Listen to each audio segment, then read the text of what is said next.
Hello,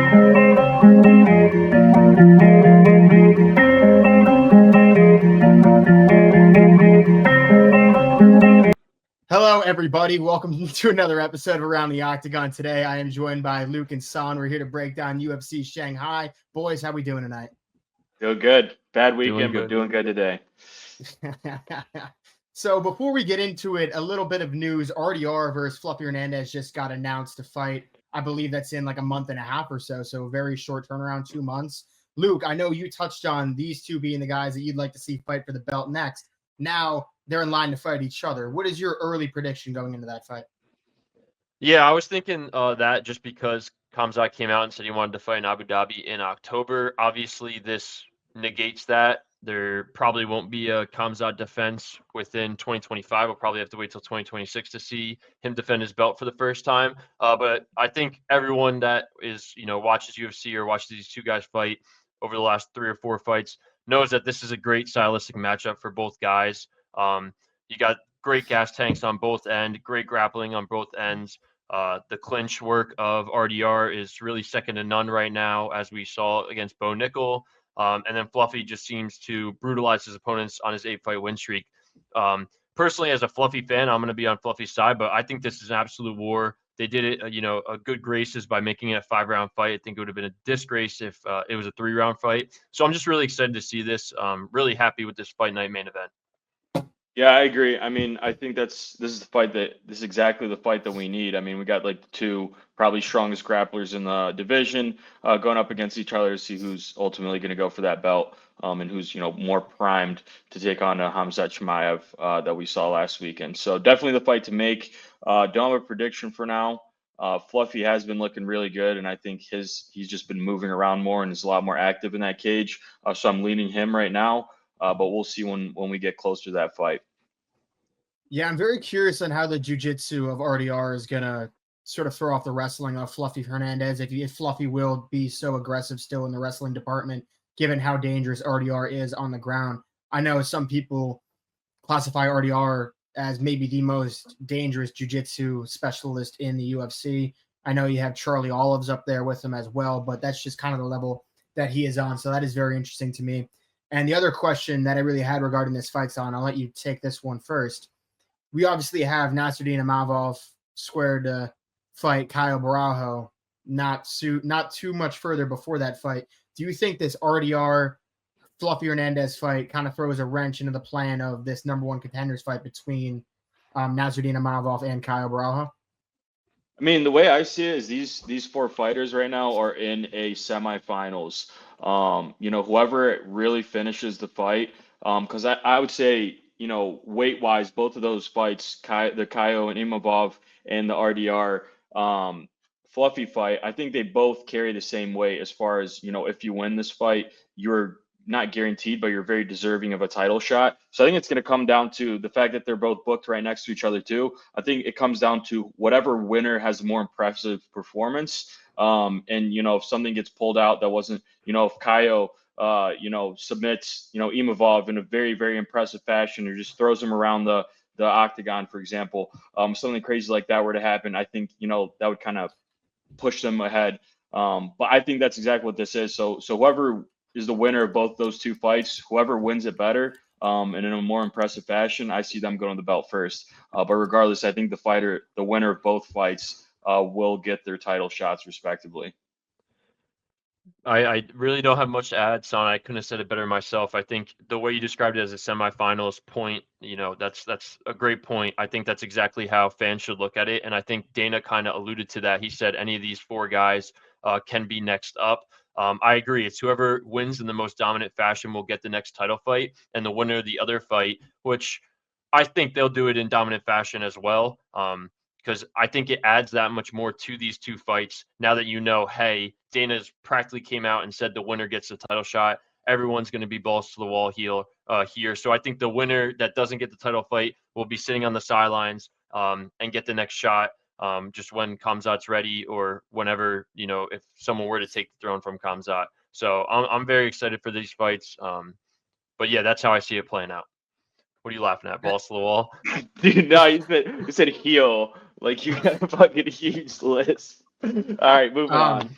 Exactly. Yeah, one more thing to sort of reel us back in here about this fight is the way in which the most dominant performer out of these four doesn't get the title shot is the fact that Ramadan starts mid-February, and if Khamzat Chimaev wants to get back in the cage before then, and let's say two of these guys go to war, someone wins in an impressive knockout, but they're not medically cleared in time to turn around and fight Khamzat before Ramadan, you could see potentially the winner of the other fight, even if it was in a less impressive fashion, fight for the belt. But yeah, I envision it the same way you do, son. Yeah. But moving on from there and over to UFC Shanghai, before we get into the card, there is one big prelim I would like to shout out. Friend of the pod, Weston Wilson, will be fighting. I know he is going in there as quite the big underdog, but when we had him on the podcast a few months back, he talked about wanting to fight in Shanghai, wanting to fight one of these Asian-styled fighters, just thinking that it kind of catered to his game pretty well. So as this plus 750 dog, you're going to cash me throwing a little bit of money here on Weston Wilson this weekend. So I'm going to be happy to be tuning into that fight. But moving on from there and into the main card, we are starting off with a Chinese debutant, and that is Taiyilake Nueraji. I might have botched that, and if I did, my bad there. Might have. Taking on Kiefer Crosbie. Kiefer Crosbie is familiar with the UFC cage, not picking up a win. And on the other hand, Nueraji, the UFC debutant, he's 24 years old here, and he's matched up very nicely. If you haven't had the chance to watch any of his fights yet or watch any tape on the kid, I will say he is very fun to watch. He's very action-packed, and he goes out there looking for a brawl. Will that get him caught at some point in his career? Likely. We just saw Aaron Pico fight in a somewhat similar style last week, and not comparing this kid and his wrestling credentials necessarily to Aaron Pico. But when you have that aggressive style, you are susceptible to being caught. But I think the UFC is putting him in a decent spot here to win. But with all that being said, Son, the floor is yours here. Yeah, I mean, let me just start by saying this guy's nickname is Super Saiyan, which is super sick. If any of you know, it's from Dragon Ball. So, this guy's fight style kind of does seem that way. This guy just goes out there, throws hands. He's gotten some submission wins. I think an R-bar in there. And that's something that his opponent, Kiefer, is susceptible to. He's had a few losses recently. Just in all sorts of fashion, either getting knocked out or some subs. So I think the fight style is definitely in the Super Saiyan's side here. So I'm going with him. I think he wins this. He starts off our main card hot for the Chinese fighters this night. And I'm looking forward to see it. I mean, he's a young guy, so I always like to see these up and comers come and improve their worth. Yeah, I'm with you, Sam. I am on Nuraji as well. I think you really hit on it. Dangerous on the feet. He sports a 6-inch reach advantage, the taller gentleman. Definitely, I think he's going to come out with a bang. Like you said, first UFC fight, fighting in front of the home crowd. You really can't write it up better in your mind if you're going to join the UFC than this scenario for him. And you touched on it. Crosby really struggles on the ground. I don't know if this one really goes to the ground. Like you said, Nuraji does have a sub. But I don't see him going to that game. I see him standing and banging, and I'm just riding with the better record of the fighter and a guy who's really got the crowd on his side. I think that always pays dividends fighting in the UFC. So I'm on Nuraji as well. I will say Nuraji can grapple as well, but when it's against his lower level competition that he's faced, I guess you can't really gauge how well he can grapple. But I saw some videos of him kind of just like football tackling people and then being on top, ground and pounding. So maybe we see some of that. Kiefer Crosby is not very cognizant on the feet, or on the grounds. He's not really too cognizant anywhere. Now that I mention it, but yeah, I'm gonna make that a clean sweep for us. But moving on, we have Sumudaerji taking on Kevin Borjas. Right now, Sumudaerji is the slight favorite. I view this as a strikers matchup here, and it almost seems like it could be that question of volume versus power. Kevin Borjas can definitely pack a punch. Luke, what's your thoughts on this one? Yeah, I'm going the underdog. I'm going Borjas here. I think Sumudaerji's just let me down too much. I think I lost a huge parlay when he lost to Matt Schnell. Obviously, that was a crazy fight, if you guys remember that. It was really back and forth, and Schnell just ended up catching him at the end, or I think it was the end of the fight. That was a great fight, but I feel like I'm just been losing money on Sumudaerji. I think he definitely poses an advantage against Borjas in the striking just because of his size. But like you said, Borjas definitely packs a punch, and I think if he gets in close, he could really do some damage. I think he hits definitely harder here. So I'm riding with the underdog for the first underdog pick of the day for me. I'm taking Kevin Borjas. Yeah, I'm right there with you. I'm going with Kevin Borjas. Sumudaerji just hasn't been enough for me recently. I think since his last fight was a win, but since then he hasn't won since like 2021. So pretty brutal stretch of years in his fighting career. And I don't know, that just kind of throws something off. Is he really there? Does he want to be there? We'll see what's going on this weekend. Hopefully it's going to be a banger. Usually, flyweight. Regardless of the skill level, these guys are throwing hands. So I'm just hoping for the best, but I'm hoping that power is just going to carry Kevin Borjas across that finish line. Yeah, this is one that I've been kind of back and forth on a little bit. Sumudaerji is definitely lankier. He can snap his jab at Kevin Borjas. He throws pretty good volume. Kevin Borjas does pack a punch.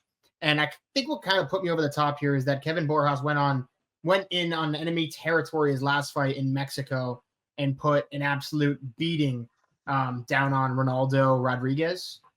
And I think I was on Ronaldo Rodriguez in that fight, and he had a lot of momentum going into that, was a pretty decently sized favorite, and Borjas just beat him up there in Mexico. He's familiar with going into enemy territory and getting the job done, and therefore I am also siding with the Peruvian. Make that another clean sweep here. Moving on, we have Sergei Pavlovich taking on Waldo Cortes-Acosta. Pavlovich has rebounded since his back-to-back losses to Tom Aspinall and Alexander Volkov, but in his last win, he still didn't look like the Sergei Pavlovich of old who wants to go in there and just fucking chuck and take your shots and get knocked out. Really ever since that Aspinall fight, because he went out there with Aspinall, did that, got put out, and since then you watched him in that fight against Volkov, he seemed very timid, and then in his last outing as well, he just wrestled his way to a decision win. Then you have Waldo Cortes-Acosta, who is on an absolute heater, is kind of skyrocketing up in this heavyweight division very quickly, coming off a pair of wins, more than a pair of wins. I don't know if he's lost in the UFC, actually. I don't know if either of you guys are able to check that, but Waldo Cortes-Acosta is on an absolute heater himself. So, San, with these two Goliaths clashing in the middle of the cage here, which one are you siding with? Yeah, that was a good setup there. I love that. But I'm going. I'm going with Pavlovich here. I lost my train of thought. That's what I did. I just haven't given up on him yet. Obviously, like you said, he hasn't really been the same since that Aspinall fight. He was, in my eyes, the scariest heavyweight at the time before Tom Aspinall got healthy and beat the shit out of him. But I think that Rosenstruck fight wasn't great for him. It was definitely not the representation he wanted. But I think this is going to be a good opportunity for him to bounce back against a guy that's still the same age as him. It's not like he's a younger guy, and he's just fought. Pavlovich has just fought way better competition, and he's found a lot more success in the octagon than Waldo Cortes-Acosta. So for those reasons, I'm going with Sergei Pavlovich, although it's always heavyweight, so it can always go both ways. But yeah, I'm riding with Pavlovich here. Yeah, Son, this was probably the toughest one in the main card for me. I feel like Pavlovich kind of always beats the guys he should beat. We talked about the pre-Tom Aspinall really dominating everyone, looked like a world beater, and then he slipped to, I think, Volkov after Aspinall. So that's a toss-up. Volkov's kind of been on a heater. He lost that really close decision to Cyril Gane, but I think a lot of people could say that could gone either way. And I don't know. Like, it's close because Cortes-Acosta, although he was like fighting a really grappling heavy fight his last time out, he is a former pro boxer. He is pretty technical, and I see Pavlovich kind of lacking in the technicality. He's really just waiting for that big shot and finding that knockout. And it seems like when he's on, he always does find that knockout. I feel like this is just another case that Pavlovich should win. So I'm riding with him here. I think it's going to be closer than people think, though. I think Acosta is going to show some signs on the feet that we're not expecting. But I think at the end of the day, Pavlovich finds that chin, and he's going to get him out of there. I'm predicting a knockout here. Yeah, one thing to note about Cortez-Acosta as well, which I'm not sure if you guys are aware of this, but he was in some MLB team's farm system at one point in his life. I believe it What was the like the heck? Reds. Yeah. I think it was like the Reds or some shit. He was a pitcher. Oh, bet. So he's gonna win this fight then, for sure. Because I saw something of someone was comparing his overhand right to a pitcher throwing a baseball, and they're like, oh yeah, it makes sense using the Reds farm system as a pitcher. So yeah, fun fact there. But circle, and I think it was John Anik who said it, which makes me like, yeah, no, this has to be true. Yeah, the second search on Google is Waldo Cortes-Acosta baseball. Yeah. So fucking Anik did not steer me wrong there. But yeah, with Waldo Cortes-Acosta, another thing I wanted to say, he does have one loss in the UFC, and he's on a 5-fight win streak since then. But yeah, he was very grappling heavy when he fought like Robelis to Spain, and he just laid on him for that 3-round fight, which made a lot of sense there. You know, your opponent has a huge grappling deficiency. Let's fucking test that. And then he has the win over Ryan Spann, and then his last win, which some people were calling controversial, even though I don't really think it was that controversial. I think he kind of just won the fight. But Sergei Pavlovich holds such an advantage as far as the reach goes. I don't see Waldo Cortes-Acosta. I don't know how he'll be able to outpoint Sergei Pavlovich, and I don't think he has the power to put him out because Pavlovich is pretty durable. I know he's been finished. It was really that Aspinall fight. But outside of that, Pavlovich is pretty durable. You see him eat a lot of shots. And while being so much or having such a reach discrepancy there and a reach deficiency, I don't see how Waldo Cortes-Acosta is able to outpoint him. I don't think he's fast enough to really be able to out volume Sergei Pavlovich to the point where he wins this decision. So for that reason, I'm going to side with Sergei Pavlovich, but I'm very interested to see how that one plays out. And moving on, we have another fun matchup. This is a 5-round bout. 5-round co-main between Brian Ortega and Aljamain Sterling. We have two guys here towards the top of this featherweight division. Aljo has been super impressive since moving up, Luke. That's something I know you've touched on a few times. I know he's coming off that loss to Mosvar, but that was still one hell of a performance in the loss. And on the flip side of that coin, you have Brian Ortega, who is coming off the loss to Diego Lopez. He hasn't fought in a minute since that fight. Teased to move up to lightweight, never ended up happening. And now he's here sitting at featherweight. Luke, I'll let you kick this one off. What are your opinions on this? Yeah, this is a tough one because I do like both fighters. Obviously, Brian TCD Ortega, one of the best, BJJ specialists in that division. And then you have Aljo on the other side, who grappling department, wrestling, and BJJ is so high level. Like you touched on, the Mosvar fight really could have gone either way. I think there's a couple scrambles in that third that really lost him that fight, but that was a very close fight with arguably the best active grappler in the division. So I think it's a very good, stylistic matchup, BJJ versus the more pure wrestler in Aljo. I just think I'm siding with Aljo's camp, man. Ray Longo gets those guys ready. He's training with Marab. Like you said, he really only loses really, really high level fights. And I guess you could say the same for T-City, but I mean, the Volk fight, he kind of got dominated other than the one guillotine attempt. Obviously, Yair, I'm not going to count that loss, and then really got dominated by Diego Lopez. The only really thing he could take away is that he didn't get knocked out in that fight. Got knocked out and then got woken up with the second punch of the combination. But I'm just going with Aljo, man. I think you touched on it. He looks strong at the division, up a weight class, obviously from where he was champ.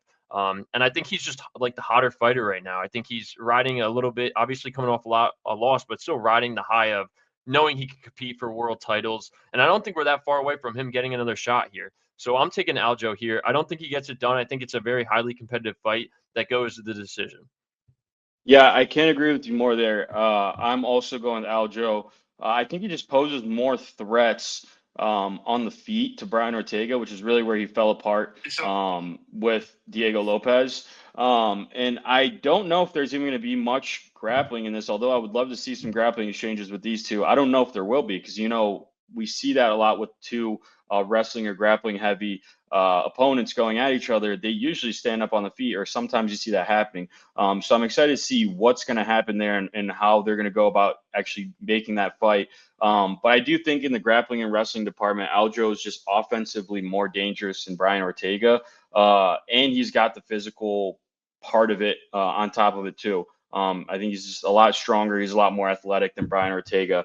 And somehow he's 2 years older too, which is weird. I would have thought Brian Ortega is older than Aljo by now. Not that they're going to pass each other up, but I did not know that he was younger. But I am taking Aljo He's here. older than him by now. Yeah, no, not by now. No, I meant more like, yeah, whatever. I'll shut the fuck up, Zach. I'm taking Aljo here. Yeah, that's fucking great. But yeah, I think Aljo's striking, it's very clunky, it's very like unorthodox, but it's somewhat effective. I don't view Brian Ortega as some sort of great striker on that end, but Aljo, his wrestling is. I'm big on the side of wrestling usually beating jiu-jitsu. When you have a very high level wrestler and a very high level jiu-jitsu guy, usually the wrestler is able to control him, and usually the wrestler wins that matchup.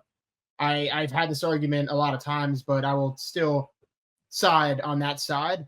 And here, Aljo's wrestling is just much better than Brian Ortega's. I know Brian Ortega has wicked good grappling. His submission threats are always there. Aljamain Sterling's no slouch in the jiu-jitsu department either. We see him constantly getting to that backpack position. Brian Ortega is susceptible to being taken down. So I see Aljamain Sterling having the success as far as his grappling exchanges goes. But with that being said, Brian Ortega is always dangerous and can always pull up a sub from almost any position. And that's why the fans like to watch him, because he is exciting. So that's one thing I wanted to talk about. Another thing I wanted to talk about is just the physique and the way in which the guys carry themselves. Son, something you mentioned, but Aljo is just like a fucking brick shit house. Like, he's ripped, always in great shape. I don't think 5 rounds will be a problem for him. He's used to those championship rounds. T-City over there on the other side, I mean, yeah, sometimes he has some tits. He looks like me with my shirt off sometimes, which isn't too ideal, man. So I don't know like what Brian Ortega is going to look like. Sometimes he gets all weird fight week, and who knows, pulled out of the one fight with Diego Lopez, and then he talked about moving up, and then it's like personal life stuff's keeping me out of the cage. So I don't know what the deal with this guy is. I think he's a little bit more inconsistent than Aljamain Sterling. So with all that being said, I will side with Aljo here. But moving on to the main event, we have Johnny Walker coming in to fight Mingyang Zhang here in China. And in China, this Mingyang Zhang guy is pretty big star, man, and you can see why. I think all of his wins come by round 1 finish. We saw him just discard of Anthony Smith in his last fight. Fight before that, another round 1 finish, and fight before that was like Brenson Ribeiro, which was another round 1 finish. So that is now 3 round 1 knockouts in the UFC for Mingyang Zhang. And Johnny Walker, on the other hand, seems to be a guy that likes to get knocked out. So you can see kind of why the UFC is matchmaking this here in Shanghai. But son, you seem like the kind of guy that'll come out here and call something for your Brazilian brother, Johnny Walker. Is that what you have cooking up? Yeah, no shot. I'm going with Zhang Big Bang Mingyang. This dude is a super exciting prospect out of China. Probably my favorite fighter coming out of Asia right now. In general, this guy's 27. He hasn't won other than by knockout since 2020, and he's never had a decision win in his career. So that just shows how exciting this guy is. His output's crazy. His put out power is also crazy. He's putting people to sleep, and Johnny Walker is exactly the guy that you want sitting across the octagon from you when you got those heavy hands like that. So I think Zhang Mingyang gets him out of there in the first round. Honestly, I think this is like the fireworks to cap off UFC Shanghai. And he's going to get it done pretty quick. So yeah, nothing else to add there. I think he gets it done pretty quick. Yes, son, I agree. I think this was one of the easier fights to call on this card. Like you touched on, hasn't lost since 2019, and all of his wins, obviously by finish, and only 2 of them are by submission.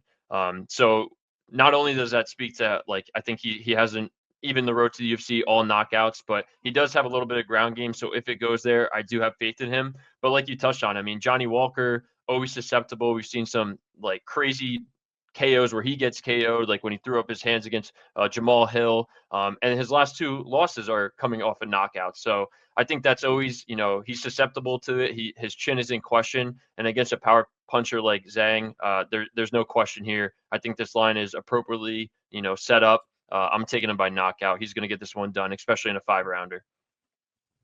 Yeah, Johnny Walker, you see like clips of him online, and it's like him sparring, and someone seems to tap him, and next thing you know, he just does like a dramatic fall down to the canvas. So it's very hard to really put your eggs in that basket. That is Johnny Walker. And Zhang Mingyang is extremely athletic. He can fight from about anywhere at distance. He's able to find great angles. He's able to fight in the pocket as well, very well. And his power is extremely evident. So with all that being said, I think Zhang Mingyang or Mingyang Zhang, I can't tell which one goes first. Everywhere I look, like the Mingyangs before the Zhang then swaps places. I don't know which one it is, but yeah, I'm also on Zhang here. Yeah, dude, my furniture is about to start floating if you say that any more times in a row. Yeah, I mean, I don't know, man. I don't know. I was just thinking about it. I whatever, man. But with all that being said, do either of you boys have anything else before we head out for the night? No, I'm all good. I'm excited to be up at 2 a.m. for sharp for this card on Saturday. Hell yeah. All right. See you, Luke. Peace. This was